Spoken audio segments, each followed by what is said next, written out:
so much illusion. But to create the idea that you are this character with makeup without having to go to those extremes is you can just learn how to highlight and contour.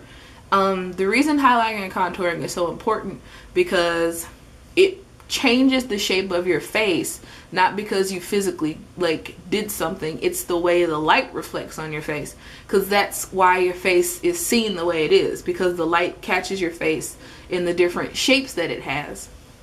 So like if someone was cosplaying as like Homura Akemi or something, her face is like, if I were cosplaying as her, my skin is darker, but I could use my foundation that's a shade lighter than I am, as well as highlighting with that shade in mind, and also contouring my face to be rounder and like making my nose more narrow and stuff. So that way when people see me, the way the light hits your face, it'll not only mimic the shape of her face, it'll also be, stop for a second, it'll mimic the shape of her face, because the way the light is hitting it, it's catching it differently than what it would hit your face. And like with practice, you can get it like really, you can do this really well, like just like doing different tests and stuff of the makeup you want to do, and like researching your character and stuff. That way you avoid being offensive, and you avoid it being really bad to look at, because like I said, too ashy or really offensive and really bad tan, and you don't want any of those. In my opinion, most of the time the complexion of the character doesn't matter as much, but like if you want to make your skin try to look more similar in that you want it to look perfect like a character, or whether they're a 2D character or a 3D character, or if they're like a person in a movie or something, just use like the rule of threes and learn how to use highlighting and contouring to your effect. I would, but I was a dumb butt, and I left my makeup and my makeup brushes at my boyfriend's house, and he's going to bring them tomorrow, but I was going to be busy doing something else tomorrow, and I didn't want to make this person wait any longer. So I have a highlighting and contouring video on my channel actually, and I'll just link that one, and you can see the difference in my face from when, like, before I put the makeup on. I forgot about that. That's great. So I'm gonna link that video, okay? But that's pretty much the thing about foundation, like just the foundation itself. When it comes to actually applying it, you want to make sure your tools are good. Now, your tools don't have to be really expensive at all, as long as they get the job done. I used to use just a brush tool, like a regular foundation brush, but that doesn't work well with me because I can't buff it into my skin. Because most I do have some brushes here. Most foundation brushes are like, let me see, like this one. Most foundation brushes look like this. Not this dirty. I actually use this as a paintbrush, but this is what a foundation brush usually looks like, and that doesn't work with me because it just slathers the just slathers the foundation on, and there's not much of an option for you to blend it. It's literally just sitting on your face. So what I use is, it's a brush like this. It's not the same head of the brush, but it's densely packed like this. That was a lot of dust. I need to clean this brush, which is the reason why I haven't worn makeup in a while, because I have my clean brushes at my boyfriend's house. So that's a problem. But you want a brush that's like densely packed like this if you prefer to use brushes. But the one I have, and I recently got it and I love it, and I use it in conjunction with a sponge. It's the Sephora brush 56. It's like an airbrush. It gives you an airbrush finish. Like that's what she used when she did my foundation sample. Excuse me. That's the brush that she used when she did my foundation sample. And you lightly go over it, and it buffs it in to where it didn't even look like I was wearing foundation. Like, it was really natural. So that's usually what you want. What I do when I put on makeup now is I use my Real Technique sponge. I use my Real Technique sponge to blot it onto my face, like pat it onto my face. First of all, what I do is I put it on the back of my hand. Like if you have a liquid foundation, the best thing to do is you put it on the back of your hand, because the warmth from your hand helps it like melt slightly. Not that it's frozen, but it makes it more like pliable and malleable, so it goes onto your skin better, because so that way it's not just sitting on there, and it helps it blend away easier.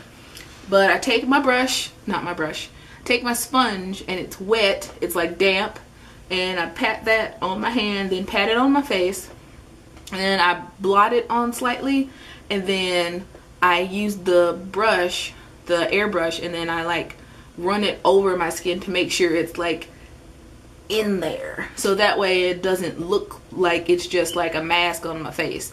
In addition to the foundation actually being my foundation, it looks good because I like used that brush to airbrush it.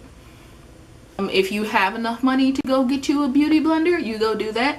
I like getting the Real Technique sponges. I can't say sponge today. I like getting the Real Technique sponges because when I get them, usually they come in like 2 in a pack, and they're like around maybe, I'll say $10 and under. Whereas one beauty blender, even though it is really high quality, it's very, very effective. It's like 20-30 bucks, I think. And I might save up and get one, but until now I'm completely okay with my Real Technique sponge. If you don't have money for that, if you prefer putting on your makeup with a brush, I would suggest using a densely packed brush, because that it's the way the bristles are made, it gives you like a good surface to work with, so it doesn't suck up as much as the foundation as like one of the like paint brushes, in my opinion, the ones that look like paint brushes. And it helps give you like a better blend and finish overall if you do that. That's just my technique. If you want to, you can, whatever technique, if you want to, you can put your foundation or whatever on with your fingers. I don't care, it's your face, okay? Whatever works for you. So after you washed your face and you primed your face and you got the right foundation, and then you used your really good tools to put it on, you need to set it, and then you can forget it. I use a powder, and then I use a setting spray to set my makeup. A powder, you want to get a powder, in my opinion, that is nearly the same color as your foundation, because if you get one too white, it's gonna look ashy. And unfortunately, that's how a lot of powders are. They're too white, because it's like sometimes I forget that they have people of color who wear the same products, and they don't want to look like they have like powdered donuts on their face, I guess. But the setting powder that I use, it's the Ben Nye powder. The Ben Nye, it's the Ben Nye setting powder. I can't remember the name, like the color of it. I think it's in Mojave or Mojave. I think that's the color that it's in, and it matches my concealer and stuff like that. But not my concealer, my actual face finish, like the base of my face. But another good thing to do is, usually I set the rest of my face, like I set my highlight and my overall face with that powder, and then I have a darker powder for my contour. That way it doesn't look like there's just this white line going over this dark line, and then everything looks good. If you're good with just using one powder that matches most of your face, that works out perfectly well.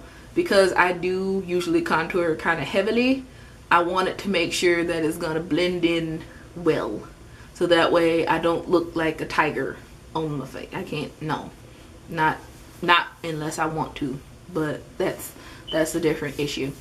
So after I set it with the powder and then all my makeup's done and stuff, I use a setting spray. I use the Urban Decay oil-free setting spray because it's oil-free and it locks everything in. Nothing comes off my face until I wash it off and then use a makeup wipe to make sure it's off. They have all different types of setting sprays. And you don't really need a lot, but what you want to make sure you do is you mist it from far away. Don't spray it up close, because you're going to mess up a whole side of your face, and you're going to be sad because you're going to look sad because your mascara or whatever is running down your face. Mist it and like get a fan or something, stand in front of your hair dryer, I don't know, stand in front of a fan and let that dry, and then your face is going to be on until you decide for it to come off. Like, it's good. It's good. So I hope that those tips were helpful.